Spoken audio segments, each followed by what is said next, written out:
A narcissist will sell you on his version of reality. So, whatever's going on in your life, you need to understand he's trying to convince you that his reality trumps yours, that it's better than yours, that it's more true than yours.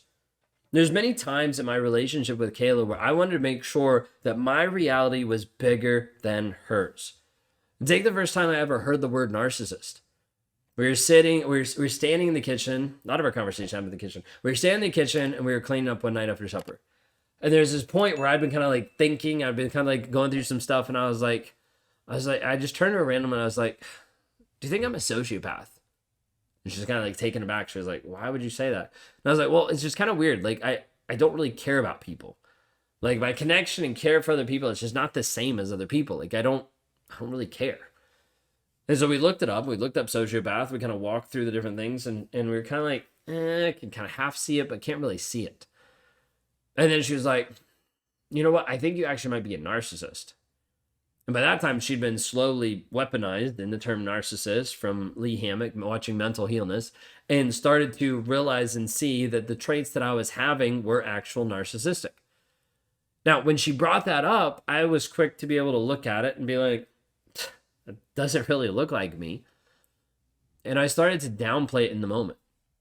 Like, are you serious? Like, this isn't me at all. Like, this matches less than the sociopath. So I guess I'm just a sociopath, but I'm definitely not a narcissist.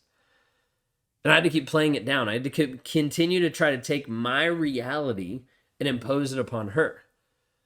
Now, it's not just that I tried to impose it on her in that moment. There's then moments then going into work the next day that I had to confide in a couple different people at work. Be like, my wife and I were talking and she called me a narcissist. Like, can you believe that? And like started these conversations with people that we worked with to try to make sure that other people already prepped. Like they already had the information that my wife had called me a narcissist. Like, can you believe that? Like they already had the tools to be able to notice and see, oh, he's definitely not a narcissist because he's coming in and talking to me about it. So like, yeah, she must be kind of crazy. And it started this different reality with other people then. Like slowly like conditioning them to be able to see like, I'm not a narcissist, right? Right? I'm not a narcissist, right? No, I don't think you're a narcissist. Yeah, whew. Yeah, that's what I thought. Like my wife was like going off last night. She was on this tangent and she was like thinking I was a narcissist. And I was like, I've not been abusive a day in my life. And so a narcissist is trying to sell a different version of reality. So in that moment, I knew that there was truth to it. I knew from the very beginning, I knew there was truth to it. Did I want to see it? No. Did I want to hear it? No. Did I want to admit it? No. Why? Because it would expose me. Narcissist doesn't want to get exposed. I was afraid to get exposed. There's this piece that if I actually said, yes, I was a narcissist, it would actually break stuff inside of me. It would break me down. It would tear me apart from limb to limb. That's the thought process. It would actually shred my soul because of the fact that like I don't want to deal with the fact that I'm that person. There's all these different like stories and shame that comes up making me feel like I'm a bad person because, oh, this is how I've been showing up. This is how I've been treating. Like it says that I don't care about people. I just said I didn't care about people in the conversation with my wife, but I didn't want to actually like admit it. When I was confronted with the facts made me run because the facts put me in a corner that showed that I was an abusive person. The facts exposed. Narcissist doesn't want to deal with the facts. He doesn't want to deal with the honesty of being exposed for what's actually going on. So as a result, I painted a different version of reality. Like I made my wife feel silly for bringing it up. I made her feel stupid for even thinking about it. I made her understand that, hey, this narcissist conversation is not a conversation we need to have. So like you can just be quiet about it. You don't need to bring this up anymore. I made sure she understood that. And then I made sure to communicate to other people to be able to go back and interact with my wife so that she knew that I wasn't that way. And I could be like, well, just got a text from so-and-so. And like, he says, I'm definitely not a narcissist. So like, that's like 5 against 1. So yeah, you don't really know what you're talking about. There's so many different things that would happen to try to be able to confuse her to believe my sense of reality, to believe what I wanted her to be able to see. Later on in our relationship, my wife left, right? Like she left, she went away, and she left because of the simple fact that I wasn't changing, I wasn't showing up different.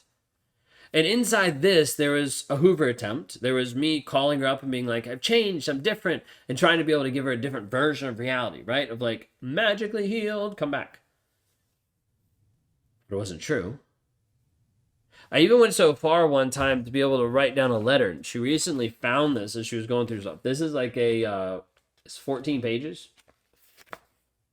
14 pages that I sent to her of like, oh, this is me getting honest. This is me revealing all of my dark shit. No. Majority of this is me coming to a place of being like, hey, I showed up in this possibly toxic way because you weren't open, because you weren't loving, because I didn't feel safe because of you, because of... It's all this crazy stuff that's in here. That's where my mind was. Because I had to believe my version of reality, and as a result, I had to take my version of reality and put it on her. I had to make her feel bad. I had to make her doubt herself. I had to make her question her reality. Because if I can make her question her reality, then I can actually know that I'm a good guy, that everything's great, that it's not my fault. I had to be able to switch it around in my mind so that I wasn't the bad guy. How many of you have seen this happen in your life? Where you've seen the toxic person in your life try to press his reality upon you. Narcissists typically want to do this to be able to avoid responsibility, to be able to avoid the fact that, wait a second, this might actually be true. I might actually be an abusive person. I might actually be a mean person. I might actually be a toxic person. Don't want to hold that accountable, so I'm going to run away from this. And well, at the same time, let's just kind of repaint this. Let's make sure that you see me in the light that you're supposed to see me, not how I actually am. Narcissists will take their reality and try to force it on you. And when you don't respond to it well, they'll try to make sure that they force it even more. When you don't respond well because you're like, no, that's not true at all, then oftentimes he's going to rage out. No, the raging out piece is not just this piece because he's mad or pissed off. Yes, that's happening, but the rage piece is also to teach you a lesson. It's to teach you, hey, it's not okay to disagree with me. Like, it's not okay for you to see a different version of reality versus what's actually true. You need to take a look at what's actually true, which is what I have, my opinion, my thought, right? Like, that's what he's pressing upon you. So when you don't agree to it, rage. When you don't actually connect with it, pissed off. Narcissists do this a lot of times to try to make sure that you're manipulated into believing his version of reality. They do this all the time to try to make sure that you stay stuck in the toxic relationship, that you stay focused only on him, only on this problem, on nothing else. Has this happened to you? Have you seen this happen inside the relationship where you've been constantly inundated with his reality, with it being pressed upon you over and over and over again? We have a lot of women that come to Raw Motivations that sometimes the first call, they're asking the question, am I a narcissist? Because he called me one. Like, I think I might be toxic. 9 times out of 10, the woman never is that comes to Raw Motivations. But she's been believing it or thinking that she's toxic for a period of time because of all the stuff he did to her, of how he pressed his reality on her, of how he made her feel, of how he made her show up. And as a result, it confused her to a place where she's like, maybe this is my fault. Maybe this is me. So one of the hardest things we have to work through is helping liberate people in their mindset, because oftentimes they're stuck for such a long period of time thinking that they're toxic, feeling that they're toxic, when in reality, they're not. They're responding maybe toxic to a toxic situation. So as a result, they start to question and doubt themselves because the narcissist pulls on a piece of insecurity and says, oh, you're a narcissist. And he tries to change your reality to believe something that's completely false, to believe something that's completely fiction. Now, the hard part is, how do you actually get out of this? Because you're believing a lie. You're believing something that's fiction. And as a result, you have to actually walk through how to rewire your mindset, not viewing it from his perspective, his reality, but viewing it from the actual truth. What are the facts? How do we actually get you free mentally and emotionally? How do we make sure that you actually know what's true? Because if we don't get you connected to the facts, you will never be free. Fantasy traps. Fiction leaves you as slaves. You stay stuck the longer you do not view reality with the truth. You stay stuck when you avoid the facts of the situation. You stay stuck for such a long period of time. The facts will set you free.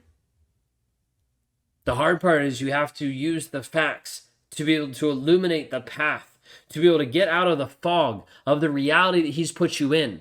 And until we actually do that, you stay stuck for such a long period of time. You stay trapped in a toxic relationship because you do not see the facts. You do not see the reality, but instead you view and you feel just what he's saying to you. That's it.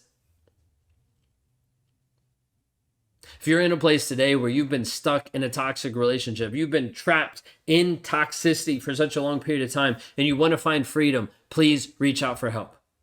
Click on the link below. Go to rawmotivations.com/breakthrough. Because I want to show you and walk you through some mistakes that you've probably already made and some tools to be able to help move forward in the healing process. Because if we don't change your mindset and get you clear with the facts, you will never get free. But if you're actually ready to move from trapped to freedom, then go to rawmotivations.com/breakthrough today.